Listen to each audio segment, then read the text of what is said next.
할렐루야. 영광의 주님을 찬양합니다.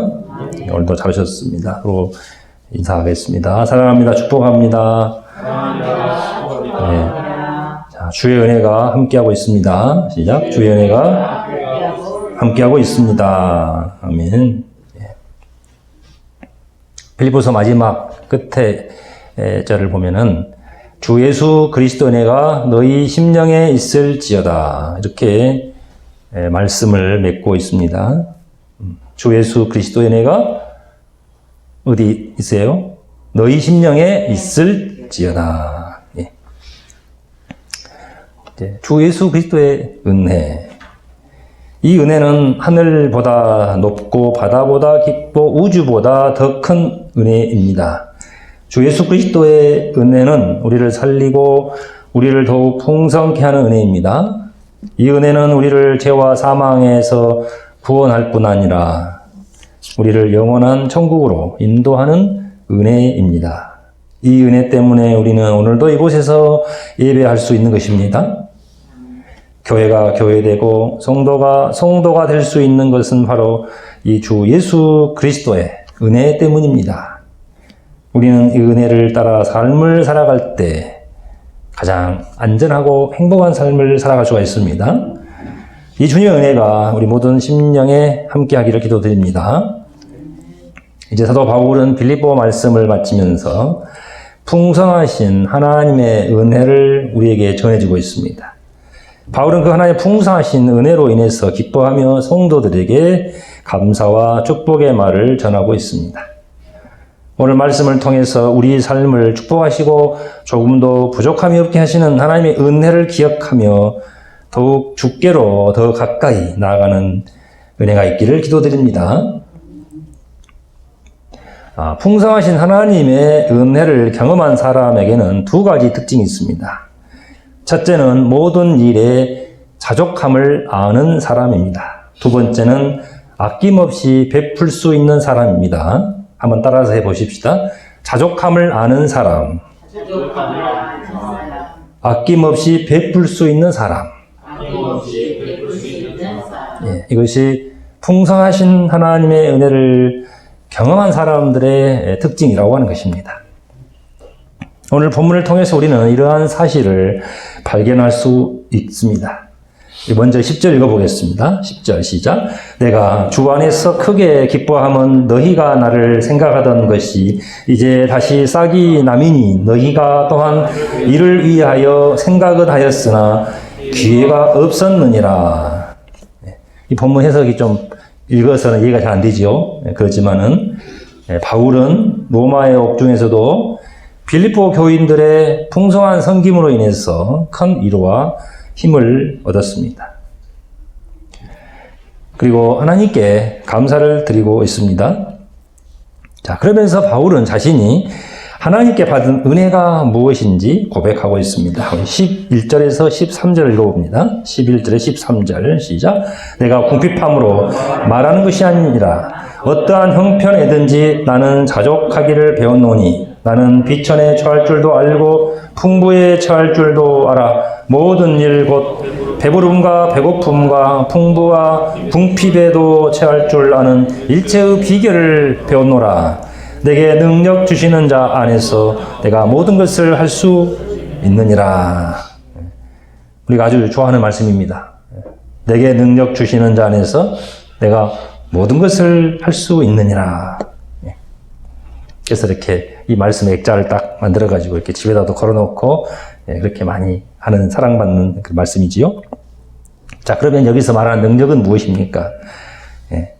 이 전후 좌우를 보면서 이 능력이 어떤 능력인가를 보면 자족하는 능력이다 하는 것입니다. 어떠한 형편에서도 자족할 수 있는 능력을 말하고 있습니다. 여기서 자족한다는 것은 이 마음에 부족함이 없는 상태,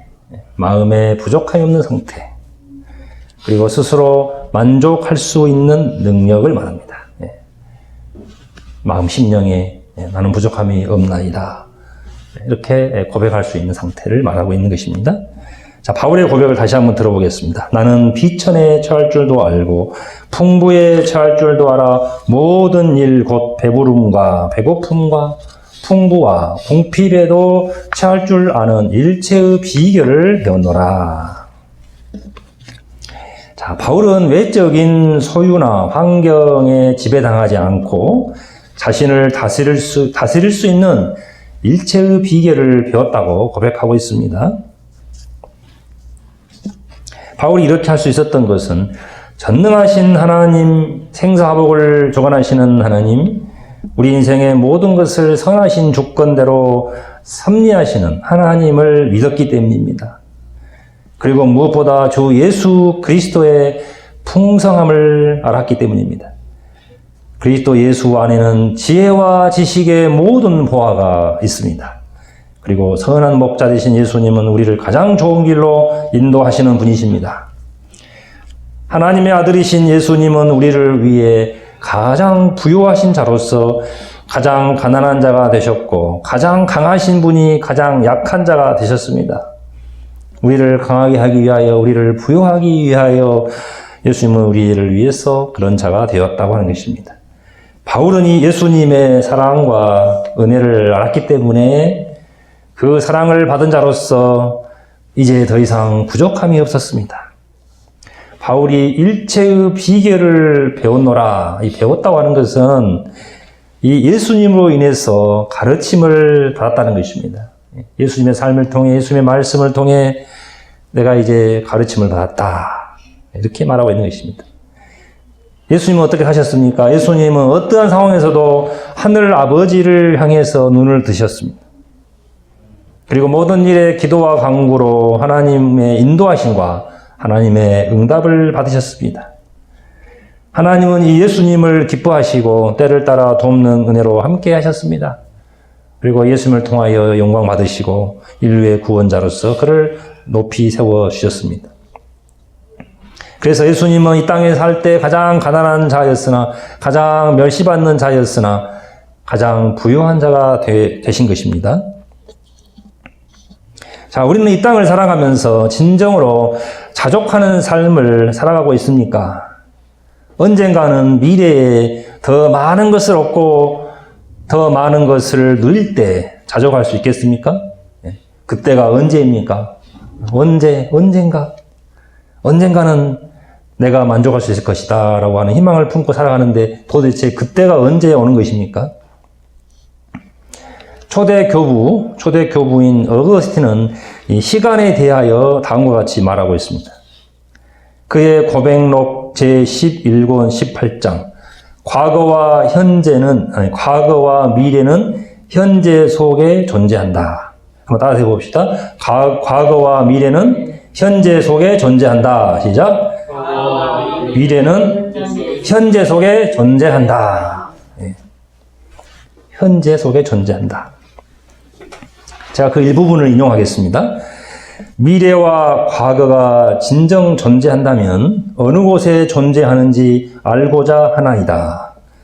내게는 아직 이것을 깨달을 힘이 없으나 다만 한 가지 아는 바는 미래와 과거가 어디에 존재하든지 미래나 과거 속에 존재하지 아니하고 오직 현재 속에 존재한다는 것이니이다. 이는 미래가 미래 속에 존재한다면 아직 존재하는 것은 아니며 과거가 과거 속에 존재한다면 더 이상 존재하지 않는 것임이니이다. 하온즉 미래와 과거는 그 위치가 어디에 있든 그 본질이 무엇이든지 간에 오직 현재 속에서만 존재하는 것이니이다. 자, 성경에서 말하는 이 자족은 그래서 언제요? 지금, 현재. 우리가 누려야 하는 하나님의 능력입니다. 어떤 형편에서도 누리는 현재적 자족함이 있을 때 우리는 진정으로 행복한 사람인 것입니다.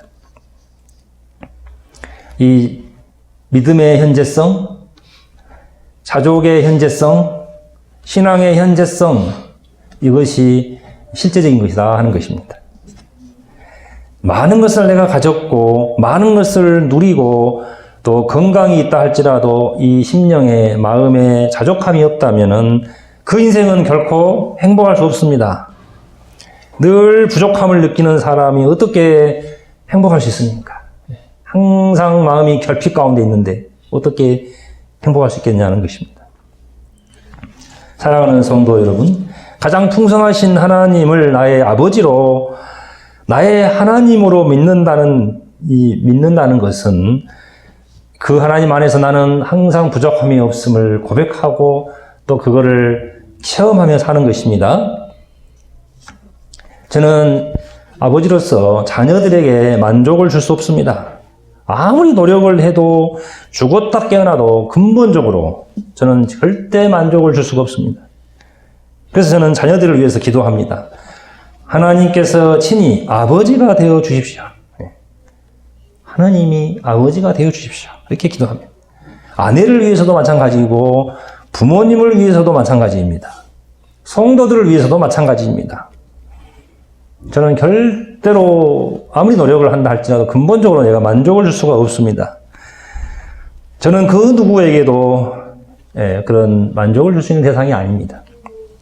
그래서 저는 기도합니다. 하나님께서 친히 아버지가 되어 주옵소서. 저에게 있어서 하나님은 가장 큰 보아이며 모든 것이 되어주시는 분이십니다. 나의 길을 가장 잘하시고 나에게 가장 좋은 것으로 함께 해주시는 분이십니다. 그래서 하나님 앞에 서 있을 때 저는 이제 만족할 수 있습니다. 가장 행복할 수 있습니다. 내게 능력 주시는 자 안에서 내가 모든 것을 할 수 있느니라. 이 고백이 바로 그러한 고백이 되는 것입니다. 자, 이러한 고백이 함께하는 우리 성도님들 되시기를 주님의 이름으로 축복하고 기도드립니다. 자, 두 번째로 하나님의 풍성하심을 아는 사람은 자신의 것을 기쁨으로 나누고 베풀 수 있는 사람인 것입니다. 자, 이것은 빌립보 교회의 특징이기도 합니다. 우리 14절 읽겠습니다. 14절. 그러나 너희가 내 괴로움에 함께 참여하였으니 잘하였도다. 빌립보 교회는 복음을 위해 헌신하는 사도 바울의 든든한 후원자였습니다.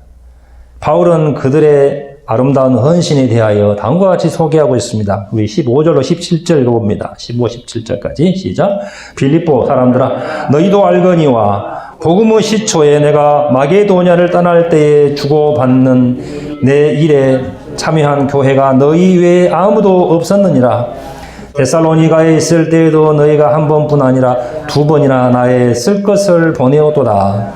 내가 선물을 구함이 아니요 오직 너희에게 유익하도록 풍성한 열매를 구함이라. 18절도 같이 읽습니다. 18절 시작. 내게는 모든 것이 있고 또 풍부한지라. 에바브로디도 편에 너희가 준 것을 받음으로 내가 풍족하니 이는 받으실 만한 향기로운 제물이요 하나님을 기쁘시게 한 것이라.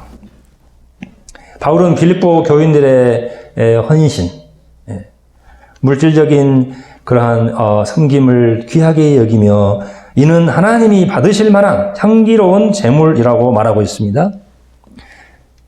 고린도후서 8장에 보면 이 마게도니아 교회를 대표하는 빌립보 교회가 물질적으로 어떻게 헌신했는가 잘 나오고 있습니다. 이 마게도니아 교회, 이 지역의 대표 교회가 바로 빌립보 교회입니다. 빌립보 교회는 어떻게 그들이 물질적으로 하나님 앞에 헌신했는지를 이렇게 고린도후서 8장 1절에서 5절에 보면은 잘 나오고 있습니다. 제가 이 부분을 현대인의 성경으로 제가 읽어드리겠습니다. 형제 여러분, 우리는 하나님께서 마게도니아 여러 교회에 베푸신 큰 은혜를 여러분에게도 알리려고 합니다. 그들은 온갖 어려운 시련과 가난에 쪼들리면서도 오히려 넘치는 기쁨으로 헌금을 많이 하였습니다. 나는 그들이 힘껏 헌금했을 뿐만 아니라 오히려 힘에 겹도록 헌금했다고 자신 있게 말할 수 있습니다. 그들은 예루살렘에 있는 성도들을 돕는 일에 참여하게 해달라고 우리에게 여러 차례 부탁했습니다. 그리고 그들은 우리의 기대 이상으로 먼저 자신들을 주님께 바치고 또한 하나님의 뜻을 따라서 우리에게도 헌신했습니다. 당시 예루살렘 성도들이 큰 기근으로 고통받고 있다는 소식을 듣고 마게도니아 교회들이 자신들도 가난하고 어려운 중에 그들을 돕게 해달라고 바울에게 부탁을 했다는 것입니다. 그리고 그들은 힘에 지나도록 그들을 도왔다고 하는 것입니다. 사실 구제나 헌금은 꼭 있어야만 드리는 것이 아닙니다. 빌립보 교회는 어려운 중에도 하나님의 은혜를 생각하며 감사함으로 헌신했다고 하는 것입니다. 목회자 바울은 그들을 위해서 축복하며 기도할 수밖에 없었습니다. 우리 함께 19, 20절 읽어봅니다. 19, 20절 시작. 나의 하나님이 그리스도 예수 안에서 영광 가운데 그 풍성한 대로 너희 모든 쓸 것을 채우시리라. 하나님 곧 우리 아버지께 세세 무궁하도록 영광을 돌릴지어다. 아멘. 목회자로서 바울은 성도들을 위해서 기도할 수밖에 없었습니다. 나의 하나님이 그리스도 예수 안에서 영광 가운데 그 풍성한 대로 너희 모든 쓸 것을 채우시리라. 아멘. 예수님은 말씀하셨습니다. 주는 것이 받는 것보다 복이 있도다. 한번 따라서 해봅시다. 주는 것이 받는 것보다 복이 있도다. 주는 것이 받는 것보다 복이 있도다. 주님께서 말씀하셨습니다. 우리는 이러한 원리를 가지고 이 땅을 살아가야 할 줄로 믿습니다. 성경 잠언에서는 이렇게 말하고 있습니다. 11장 24, 25절. 흩어 구제하여도 더욱 부하게 되는 일이 있나니 과도히 아껴도 가난하게 될 뿐이니라. 구제를 좋아하는 자는 풍족하여질 것이요 남을 윤택하게 하는 자는 자기도 윤택하여지리라. 우리는 줌으로써 받고 베풀고 나눔으로써 더욱 채워지는 하나님의 은혜를 누리는 사람들입니다. 자, 예수님은 약속하셨습니다. 주라. 그리하면 너희에게 줄 것이니 곧 후이되어 누르고 흔들어 넘치도록 하여 너희에게 안겨주리라. 누가복음 6장 38절 말씀입니다. 오늘날 많은 사람들은 늘 부족함을 느끼며 자신의 곳간을 끊임없이 채우고자 합니다. 미래가 불안할수록 믿을 것은 돈밖에 없다고 합니다. 과연 그렇습니까? 믿을 것은 돈밖에 없습니까? 제가 아는 어떤 성도님의 카톡을 보니까 재물을 숨겨두는 법이라는 글이 있었습니다. 재물을 숨겨두는 법. 제가 그 글을 잠깐 읽어드리겠습니다. 타산 정약용 선생이 재물을 숨겨두는 방법에 대해 쓰셨다. 그 방법이 무척 지혜롭다. 무릇 재물을 비밀스레 간직하는 것은 베품만한 것이 없다. 이 베푸는 것만한 것이 없다. 내 재물로 어려운 사람을 도우면 흔적 없이 사라질 재물이 받는 사람의 마음과 내 마음에 깊이 새겨져 변치 않는 보석이 된다. 사람을 잘 쓸 줄 아는 사람은 일단 자신의 것을 많이 베푼다. 반대로 덕없이 원칙만 따져가며 남을 부리려 하면 결국 다 도망간다.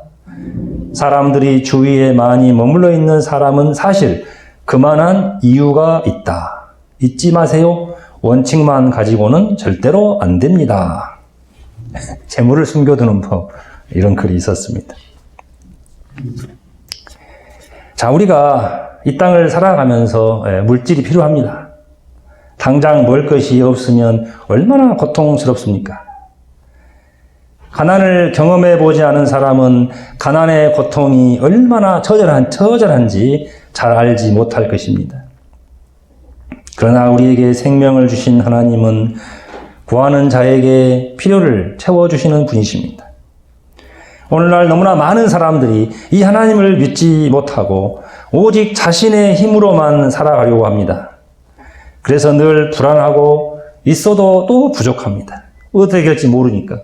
내가 많이 쌓아놨지만 어떻게 될지 모르잖아요. 항상 불안하기 때문에. 그래서 더 많은 것을 쌓아두려고 합니다. 그래서 결국 누군가에게 나누고 베푸는 삶은 소유의 많고 적음의 문제가 아닙니다. 결국 믿음의 문제입니다. 마음의 문제입니다. 하나님은 우리의 아버지가 되시고 구하는 자에게 때를 따라 돕는 은혜를 주시는 전능하신 하나님이십니다. 하나님은 우리가 이 땅을 살아가면서 그 어떤 것보다 하나님을 믿고 의지하며 살아가기를 원하십니다. 너희는 먼저 그의 나라와 그의 의를 구하라. 그리하면 이 모든 것을 너희에게 더하시리라. 사랑하는 성도 여러분, 하나님의 풍성하심을 얼마나 경험하셨습니까? 하나님은 우리의 아버지가 되어주시고 우리의 모든 것이 되어주시는 분이십니다. 우리는 절대로 이 땅에 고아처럼 버려진 존재가 아닙니다. 채워지지 않는 우리의 마음은 오직 하나님으로만이 채워질 수가 있습니다. 풍성하신 하나님의 은혜를 경험한 바울과 빌립보 성도들은 그 누구보다 풍성한 삶을 살아갈 수 있었습니다. 이로 인해 그들은 늘 기뻐하며 우리에게 아름다운 믿음의 유산을 전해주고 있습니다. 이제 빌립보서 말씀을 마치면서 우리 모두가 주님 안에서, 주 안에서 기뻐하며 참된 만족과 나눔과 섬김과 감사의 삶을 살아가는 은혜가 있기를 주님의 이름으로 축복하며 기도드립니다. 자, 이제 마지막 우리 23절 읽고 이제 빌립보서 말씀을 마치도록 하겠습니다. 마지막 23절 끝에 절입니다. 시작. 주 예수 그리스도의 은혜가 너희 심령에 있을지어다. 아멘. 기도하겠습니다.